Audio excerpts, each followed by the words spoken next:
Bonjour mes chers, comment allez-vous? Ça va bien, je l'espère. Je vous présente un texte de lecture et compréhension intitulé Les petits mégots. Avant de lire, qu'est-ce qu'un mégot dans le langage ordinaire? Pourquoi dans le titre Les petits mégots, ce nom commence-t-il par une majuscule? Alors tout d'abord, mégot, si vous cherchez dans un dictionnaire, vous allez trouver que c'est la partie inférieure d'une cigarette que les fumeurs jettent. Pourquoi ce nom commence-t-il par une lettre majuscule? Parce que il est utilisé comme un nom propre. Vous allez voir par la suite que ce sont des enfants qui sont nommés les petits mégots. Observe et décrit l'illustration. L'illustration, il montre quatre enfants âgés de 8, 9 jusqu'à 10 ans. Parmi ces quatre, il y a le plus petit, hein, d'accord? Ils sont remarquables par leurs vêtements. Ils tiennent un torchon, ou bien un journal, ou bien une serviette, ou bien un papier sur lequel il y a les mégots des cigarettes. Derrière eux, il y a une mosquée. Alors cela nous donne une indication qu'il s'agit des enfants d'un pays musulman. Alors, où se passe l'histoire? L'histoire se passe dans la rue. Quel type de texte vas-tu lire? Il va être sûrement un texte narratif qui va nous raconter l'histoire et la relation qui existe entre ces enfants et les mégots. Que ramassent ces jeunes enfants? Comme vous voyez, ils ramassent des mégots. Alors maintenant, je vais faire une lecture et par la suite, je vais passer aux questions dans le cahier d'activité. Les petits mégots. En Égypte, dans les rues du Caire, les petits mégots, une bande d'enfants abandonnés, ramassent des mégots qu'ils revendent aux fabricants de cigarettes. Ahmed, Selim et Abdo marchent à grands pas. Le petit gamin le trottine derrière eux aussi vite qu'il peut. J'ai faim, dit Selim. Abdo murmure de sa voix douce. On ne va pas faire les poubelles.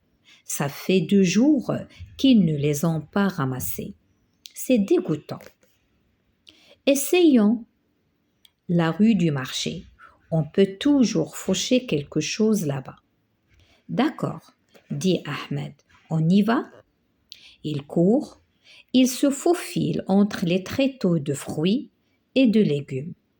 Une odeur les attire, une bonne odeur de crêpes arrosées du miel. Mine de rien. Il se rapproche de l'étalage, mais la grosse vendeuse les repère tout de suite. Ah non, encore vous, les petits migots. Hier déjà, vous m'avez volé de crêpes. Pour manger, il faut payer. Abdo proteste timidement. On n'était pas là hier. Si ce n'était pas vous, c'était vos frères. Filez. Ou j'appelle les moustachus. Les moustachus, ce sont les policiers, mais pour l'instant, il n'y en a pas un seul dans les parages. Ahmed montre à la vendeuse la petite tête bouclée de gamal dont les yeux brillent d'envie. Et lui, tu n'as rien pour lui? Bon, prends une crêpe petit, mais ne reviens plus. Gamal partage sa crêpe avec les autres. Plus loin, Ahmed et Abdo chipent des dattes. Selim ramasse des tomates que les marchands ont jetées. Ça va, dit Ahmed. On mangera mieux ce soir quand on aura vendu notre tabac. Maintenant, il faut travailler. En route. Gamal s'est arrêté devant la boutique de confiseur et Selim le tire par la main. Viens, ce soir, tu auras des fèves chaudes et un œuf dur, mais tâche de bien choisir les mégots que tu ramasses. Le soleil chauffe doucement les belles avenues du centre de la ville. Des passants élégants se promènent sur les trottoirs, tandis que le petit mégot avancent lentement le long du caniveau. Ici, la récolte est bonne, reste de cigarettes anglaises, turques, américaines. Une voix joyeuse leur fait lever le nez. La paix sur vous, compagnons, la pêche a l'air de marcher. C'est leur ami Fouad, l'apprenti repasseur, qui vient à leur rencontre. Et toi, Fouad, ça va le boulot?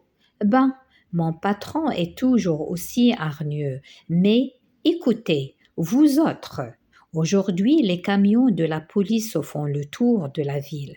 Ils embarquent les mendiants et les ramasseurs de mégots. Pourquoi? Demande le petit Gamal. Le roi reçoit les chefs étrangers. Il faut cacher les pauvres, alors c'est compris?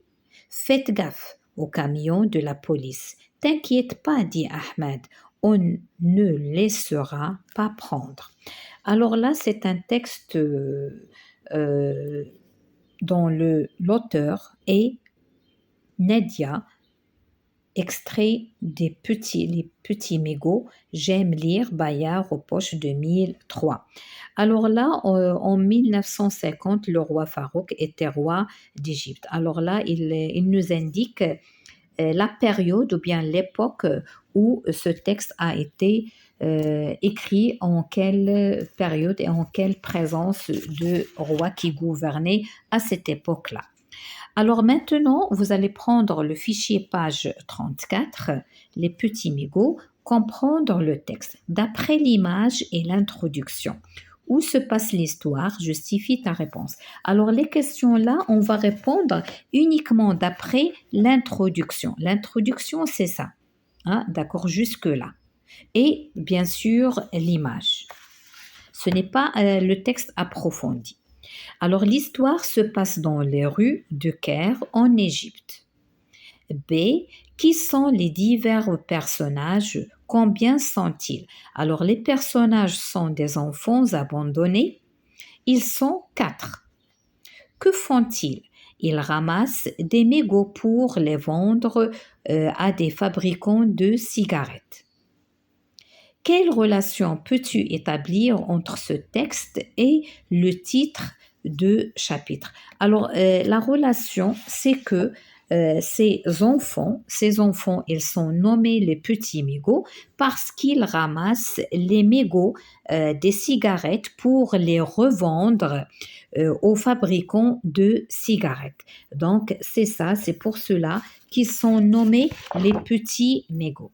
Alors maintenant, je passe après la lecture, question 2, le texte, c'est-à-dire après avoir lu le texte. Comment s'appellent les enfants? Qui est le plus jeune? Alors, les enfants s'appellent Ahmed, Selim, Abdou et Gamal, c'est le plus jeune. Pourquoi les enfants se dirigent-ils vers la rue du marché? Alors, bien sûr, les enfants, ils se dirigent vers la rue du marché pour chercher de quoi manger, ou bien on dit faucher, c'est-à-dire voler ce qu'ils vont manger, car ils ont faim. Qu'est-ce qui attendrit la vendeuse des crêpes? Alors, la vendeuse des crêpes, tout d'abord, elle veut chasser les enfants, mais par la suite, Ahmed montre à la vendeuse la petite tête bouclée de Gamal et avec ses yeux brillent d'envie. Alors, c'est ça ce qui les a là attendris. D'accord? Alors, je vais vous montrer. Alors, c'est le plus jeune garçon avec sa petite tête bouclée et aux yeux brillants d'envie. D. En quoi consistera le repas du soir ou après leur journée de collecte? Tient compte de ce qu'ils ont récolté sur la place du marché. Alors là, il a dit ils vont manger des fèves chaudes et des œufs durs et aussi ils ont ramassé des dattes et aussi des tomates qui sont jetées par les marchands ou bien les commerçants. D'accord? Donc, ils vont manger les fèves chaudes et les œufs durs, bien sûr avec des dattes et des tomates jetées par les marchands. Alors, qui est leur ami Fouad? Va-t-il à l'école? Que fait-il? Alors, Fouad, c'est l'apprenti repasseur qui travaille. Bien sûr, il ne va pas à l'école. Alors, mes chers, je viens de terminer cette séance. Je vous souhaite bonne chance et bon courage. Alors, pour les questions de compréhension, toujours, les réponses elles sont dans le texte. Il faut lire et relire encore une fois. À la prochaine, Inch'Allah.